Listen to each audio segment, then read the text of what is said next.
Hello everyone, कैसे हैं आप सब। हो गई है आपकी एग्ज़ाम की तैयारी। आई होप आपने बहुत कुछ पढ़ लिया है, या ये कहूँ कि अभी तक तो आपने सब कुछ पढ़ लिया होगा। तो ऐसे ही एग्ज़ाम में पॉजिटिविटी के साथ आप जा रहे हैं और होपफुली आप एग्ज़ाम को भी क्रैक करके ही वापस आएंगे। तो आज इस वीडियो का बनाने का खास मकसद क्या है, आपको ये बताना कि how to attempt HTET paper, कैसे आपने एचटेट को अटेम्प्ट करना है। देखिए, सारे जाते हैं पेपर अटेम्प्ट करने के लिए, ठीक है, लेकिन एक ऐसी स्ट्रैटेजी दिमाग में आप बना करके चलिएगा कि आपको इस टाइम बाउंडेशन के साथ कंप्लीट करना है, करेक्शन के साथ कंप्लीट करना है, ताकि आप ज़्यादा से ज़्यादा स्कोर कर पाएँ। तो उसके लिए जो मेरा एक्सपीरियंस है वो आज मैं आपके साथ शेयर करना चाहती हूँ कि किस तरीके से एक पीसफुल माइंड के साथ आपने, एक पॉजिटिविटी के साथ आपने पेपर को अटेम्प्ट करना है।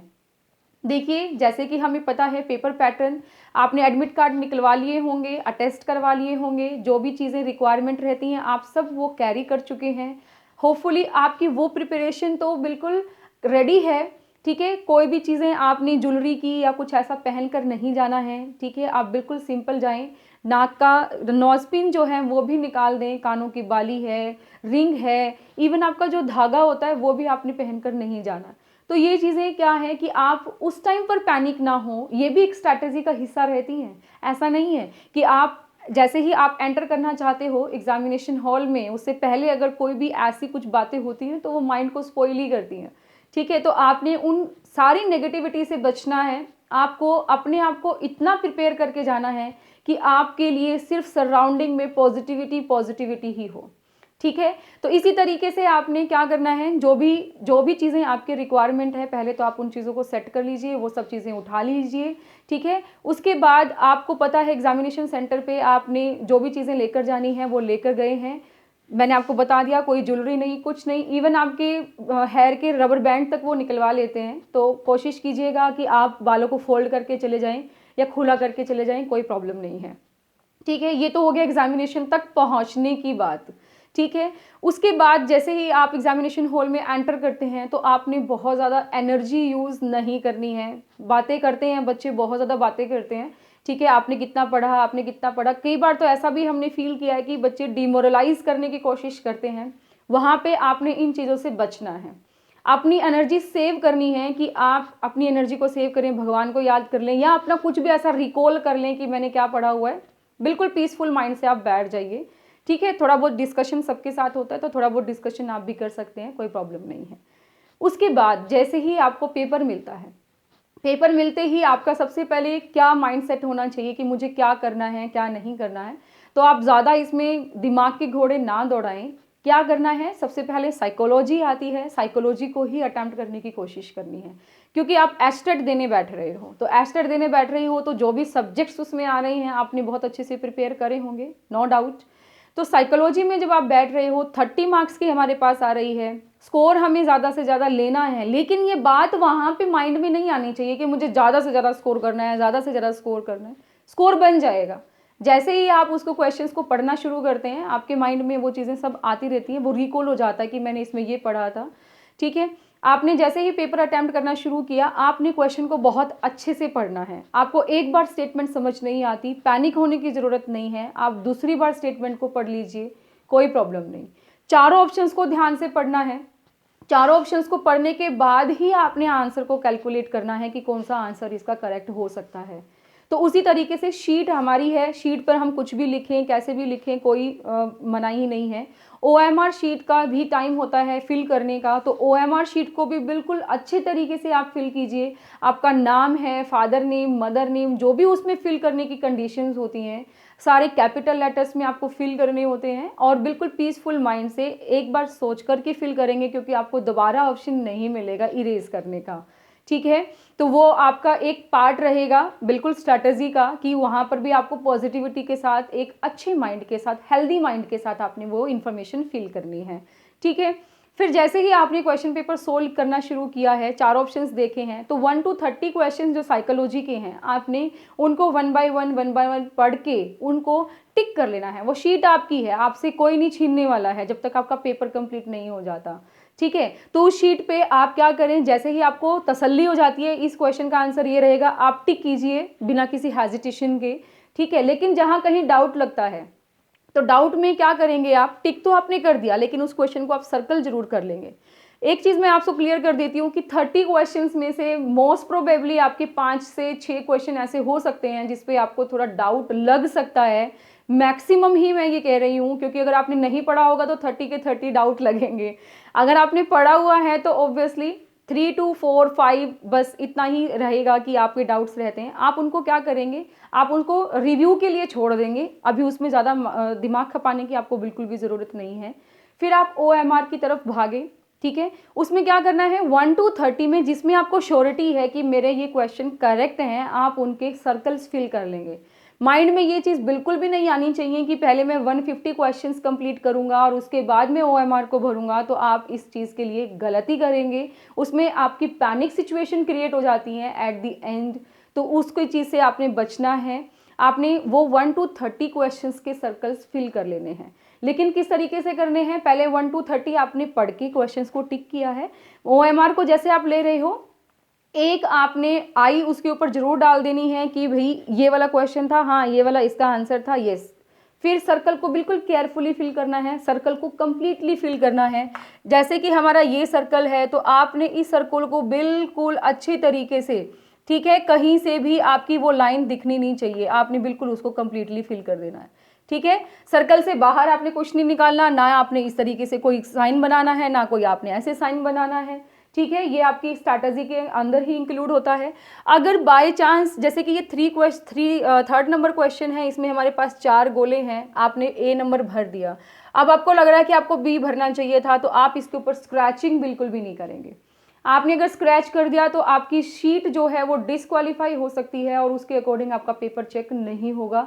इस चीज़ से आपको बचना है। पहले ही फ्रेश माइंड के साथ आपने बिल्कुल, जैसे हम करते हैं ना कि हम लड़कियां जो होती हैं वो थोड़ी ज़्यादा कॉन्शियस होती हैं, ऐसे देखेंगे कि थर्ड के साथ ये वाला इसका पार्ट आ रहा है तो इसी पार्ट में आपको जैसे B ऑप्शन फिल करना था तो आप B को फिल कीजिए, C को फिल करना था तो C को फिल कीजिए, ठीक है। बिल्कुल इस तरीके से आपने फिल कर लिया। फिर आप जाएंगे इंग्लिश पोर्शन पे, जो आपकी इंग्लिश लैंग्वेज है 15 मार्क्स की आनी है, तो वो बिल्कुल इजी आती है, बहुत ज़्यादा मुश्किल नहीं होती है। जो भी आपने रूल्स पढ़े हैं, प्रीवियस पेपर्स देखे हैं, उसी के अकॉर्डिंग आप उसको अटेम्प्ट कर सकते हैं इजीली। तो 1 to 15 अगर आपने वो अटेम्प्ट कर लिए हैं, वैसे ही टिक करते चले जाइए। डाउट है तो सर्कल कीजिए, और जिसमें आपको डाउट नहीं है वो साथ ही साथ आप OMR पे भी फिल कर देंगे, ठीक है। सेम फॉर हिंदी, ठीक है। तो लैंग्वेज आपका कंप्लीट होने के बाद आपका 30 और 30 60 मार्क्स का पेपर आप कंप्लीट कर चुके हो। तब आप थर्ड पोर्शन की तरफ बढ़ रहे हो, जहाँ पे कॉमन सब्जेक्ट्स आपके क्या रहेंगे, रीजनिंग, मैथमेटिक्स और हरियाणा जीके। तो हरियाणा जीके तो बिल्कुल भी टाइम कंज्यूमिंग नहीं है, अगर आपने पढ़ा है तो एक झटके में आप उसके आंसर निकाल सकते हो। तो तुरंत आप 10 मार्क्स की पहले हरियाणा जीके सोल्व कीजिए, फिल कीजिए OMR। सेम आइए रीजनिंग पे, ठीक है। रीजनिंग आपका इजी रहता है तो रीजनिंग पोर्शन आप पहले कंप्लीट कीजिए। अगर आपको ज़्यादा कॉम्प्लिकेटेड लग रहा है तो आप उसके ऊपर टाइम ना लगाएं, आप उसको सर्कल कीजिए और आगे निकलिए, क्योंकि टाइम हमें बचाना है, ठीक है। पेपर सोल्व करना है, क्वेश्चन सोल्व करने हैं, लेकिन टाइम भी बचाना है, ये बात आपके माइंड में रहनी चाहिए, ठीक है। साथ के साथ वो जो वॉच वहाँ पे होती है, आप उसको देखते रहिएगा, क्योंकि उसमें टाइम आपको कंटिन्यूसली पता लगती रहेगी। फिर अगर मैथमेटिक्स आपका अगर बहुत अच्छा है, ठीक है, तभी आप मैथमेटिक्स को थोड़ा टाइम दे सकते हो। लेकिन अगर आपने मैथमेटिक्स नहीं पढ़ा हुआ है तो आप एक बार मैथमेटिक्स को स्किप कर सकते हो, ठीक है। वही पैटर्न बिल्कुल सेम चीज़ चलेगा कि आपने सोल्व किया और OMR आपने फिल कर लिया। फिर आप 60 मार्क्स पर आ जाइए आपके मेन पेपर पे। मेन पेपर आपका ईजी रहेगा। आपका क्या रहता है, जैसे आप इंग्लिश का अटेम्प्ट कर रहे हो तो ग्रामर पोर्शन ज़्यादा आता है, लिटरेचर पोर्शन कम रहता है, तो आप उसमें ही टिक करते चले जाएंगे, जहां आपको डाउट लगेगा आप सर्कल करते चले जाएंगे, ठीक है। और जब आप OMR भर रहे हैं, OMR भरते टाइम आप उसको दोबारा से एक बार फिर से पढ़ेंगे और फिर उसका OMR पे सर्कल फिल करेंगे, तो वो एक स्ट्रैटेजी पूरी आप बना करके चलिए, वो बहुत ईजी रहेगा, ठीक है। ये सारा का सारा पेपर आपने कंप्लीट करने के बाद फिर जो रिव्यू के लिए आपने छोड़े हुए थे, आप रिव्यू पे दोबारा आ जाइए और रिव्यू करते करते आप उनको सर्कल्स को फिल कर दीजिए, क्योंकि आपके पास ऑप्शन यही है कि आपने पेपर पूरा करना है। 150 क्वेश्चंस हैं, 150 मिनट्स हैं। आप मान के चलिए कि ऐसा तो है नहीं कि हर क्वेश्चन 1 मिनट ले रहा है, कोई क्वेश्चन ऐसे भी होंगे जो सिर्फ 10 सेकंड्स में कंप्लीट हो जाते हैं, कई क्वेश्चन ऐसे भी होंगे जिसमें 1 मिनट से थोड़ा ज़्यादा टाइम भी लग सकता है। तो आपने जो 10 सेकेंड्स वाले जो टाइम बच रहा है, तो वो सेकेंड्स, वो मिनट्स आपने उन क्वेश्चंस के लिए यूज़ कर लेने हैं जो आपको टाइम कंज्यूमिंग लग रहे हैं। ठीक है, 150 क्वेश्चंस हैं, कोई नेगेटिव मार्किंग नहीं है, कोई भी क्वेश्चन आप छोड़कर नहीं आएंगे, गोले सारे फिल करने हैं, चाहे आपको आ रहे हैं चाहे आपको नहीं आ रहे हैं। तो ये पूरी की पूरी एक स्ट्रैटेजी मैं आपसे डिस्कस करी है। तो इस तरीके से आपने पेपर को अटेम्प्ट करना है। फिर भी अगर आपको ऐसा लगता है कि कहीं आप पेपर छूट रहा है, कुछ और हो रहा है, पैनिक बिल्कुल भी नहीं होएंगे, क्योंकि उसमें क्या होगा, सिर्फ आप पैनिक होकर के जो बच रहा है टाइम वो भी आप उसमें कंज्यूम कर लेंगे, उससे फ़ायदा कुछ भी नहीं होने वाला है। ठीक है, ये बात हमने कर ली है। तो इसके साथ आपने क्या करना है, सारा पेपर अटेम्प्ट करके जब से आपका रिव्यू था, रिव्यू में आप ये चीज़ सोचेंगे कि आपने वो चीज़ रिलेट करा करके देखनी है कि किसके साथ मैं इसको रिलेट करा सकती हूँ, कहाँ मैंने इसको पढ़ा था। ठीक है, याद आ रहा है तो ठीक है, याद नहीं आ रहा है तो इट्स ओके, क्योंकि आपको 150 से 150 मार्क्स तो मिलने वाले हैं नहीं। दिग्गज बैठे हैं उनको भी 150 मार्क्स नहीं मिल पाते हैं। आपको 100 प्लस स्कोर करना है, डेफिनेटली करना है, 110 प्लस स्कोर करना है मैं तो कहती हूँ। तो उसमें आपको क्या करना पड़ेगा, आपको जो स्ट्रेटजी बताई है सिर्फ आप उसको फॉलो कीजिए, उसी के अकॉर्डिंग आपका पेपर बहुत अच्छे से आप अटेम्प्ट कर पाएंगे। ठीक है, इसके बाद आपको जब एग्जामिनेशन हॉल से आप आ रहे हैं तो अपनी OMR शीट में जो भी आपको बताया गया है उस तरीके से फिल करके आप हैंडओवर जरूर करके आएंगे। जहाँ पर भी साइन बीच बीच में हो रहे हैं वो साइन आपको हर जगह याद करके आने हैं। कई बार बच्चे भूल जाते हैं पेपर करते टाइम, एग्जामिनर वहाँ पे होता ज़रूर है, ठीक है, जो आपकी ड्यूटी में होते हैं, कई बार इंसान हैं भूल भी जाते हैं, तो अपने साइन जो होंगे वो आप याद से करके आएंगे, उसको भूलना नहीं है। थंब इम्प्रेशंस होते हैं, पहले वहाँ से पढ़ लेंगे कि आपको लेफ्ट थंब लगाना है, राइट थंब लगाना है, तो उसी के अकॉर्डिंग आपने अपने थंब इम्प्रेशन लगाने हैं। मोस्टली गर्ल्स का राइट रहता है, बॉयज़ का लेफ्ट रहता है, गर्ल्स आर ऑलवेज राइट, तो उसी के अकॉर्डिंग आप सोच सकते हो कि आप उस तरीके से आपका थंब इम्प्रेशन देकर आएंगे। ठीक है, तो ये स्ट्रैटेजी अपनाइए, इस तरीके से आप पेपर को सोल्व कीजिए, इजीली हो जाएगा, बहुत इजी पेपर आएगा, टेंशन बिल्कुल भी नहीं लेनी है। आज रात को बिल्कुल नींद भर के सोइए, अभी जो पढ़ लिया है बस पढ़ लिया है, जो रेडी रेफरेंस आपके पास तैयार हैं सिर्फ उन्हीं की रिवीजन लो, उसके अलावा आपको नया टॉपिक छेड़ने की बिल्कुल भी ज़रूरत नहीं है। क्योंकि अगर आपने एक महीने में जितने भी टॉपिक पढ़े हैं आपने उन्हीं की रिवीजन करनी है। अगर आप नया शुरू करते हो तो आप पजल हो जाओगे, आपको कोई भी ऐसा काम नहीं करना जो आपको पजल करता हो। ठीक है, तो रेडी रेफरेंस जो भी आपने अपने नोट्स तैयार किए हैं उसी को पढ़िए, उसको 2 बार रिवीजन ले ले, 1 बार रिवीजन ले ले, जितना आपके पास टाइम है उसी के अकॉर्डिंग कीजिए। एग्जामिनेशन सेंटर पे आप पहले चले जाना, ठीक है, ये ना हो कि भाई आपका पेपर जब शुरू होना है आपसे 10 मिनट पहले आप पहुंच रहे हो तो एग्जामिनेशन हॉल बंद होने के बाद आपको वहाँ पे एंट्री नहीं दी जाएगी। तो ये बातें भी माइंड में आपको रखनी है।